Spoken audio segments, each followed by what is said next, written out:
Hey everybody, off the mic Sports Network here.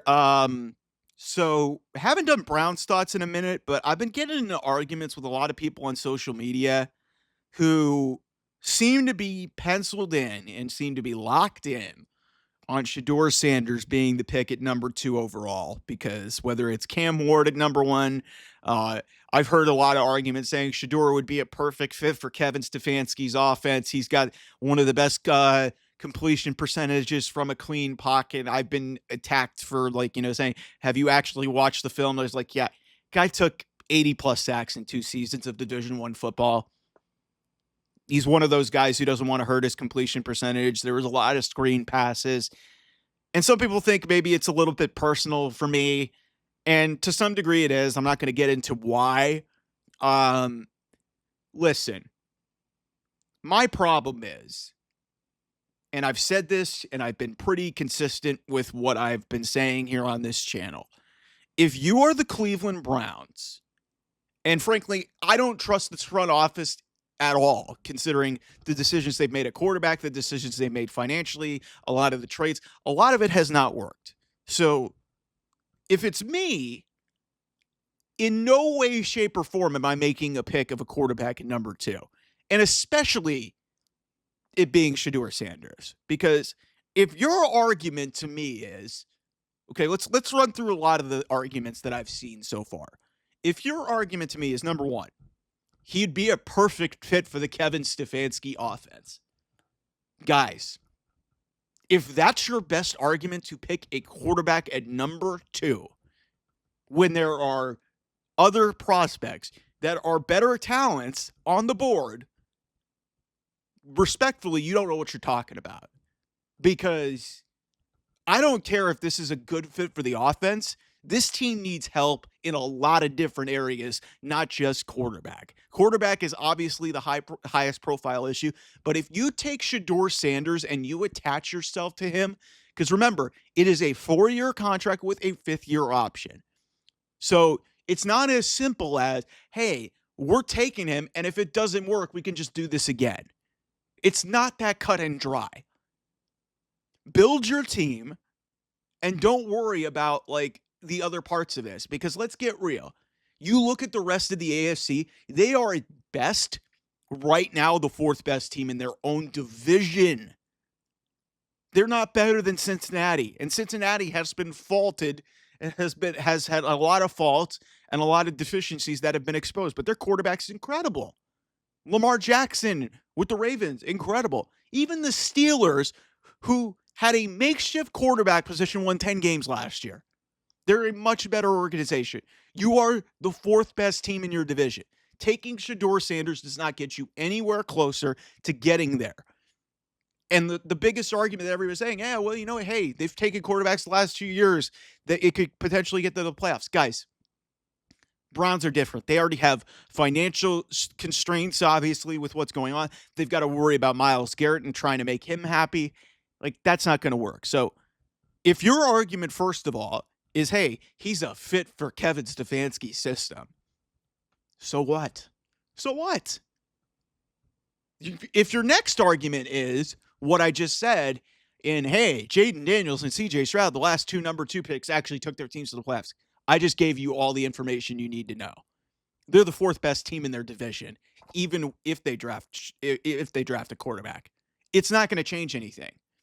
Then if you want to go further down the list and say, well, he had a high completion percentage, one of the highest completion percentages from a clean pocket. It's like, guys, he took a bunch of sacks. The Browns' offensive line's not getting better if you take him number 2 overall. So it's great that you have a completion percentage, but who cares, guys? Completion percentage doesn't always mean wins. Think about this for a second. In 2018, they took Baker Mayfield because of his completion percentage, and Baker Mayfield is turned into a pretty good quarterback, but it just didn't work out, and he's now on another team. Josh Allen had a 56% completion percentage in college and just won the MVP in the NFL.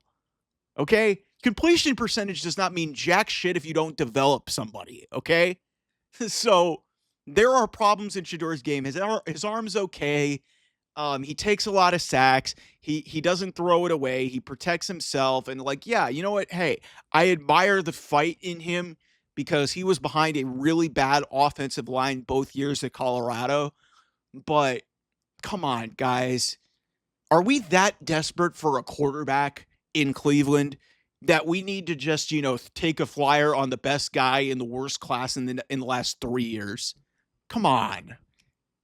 Look at the state of the NFL and look at the state of the AFC right now. The Browns are not going anywhere. They're not going anywhere. 2023 was an outlier. That was an outlier because they were going to go into the tank had not Joe Flacco rescued this team from his couch. Let's just call that what it is. And I know some people will try to turn that argument on me and tell me, well, Shedeur Sanders is kind of like a perfect fit. Joe Flacco has a significantly better arm. Also, yeah, he's 40 years old. But guys, taking a young quarterback who is not nearly as far along as what CJ Stroud, Jaden Daniels, whoever one of these quarterbacks that was taken last year, Bo Nix, anybody, you're not getting anywhere closer to where you want to go.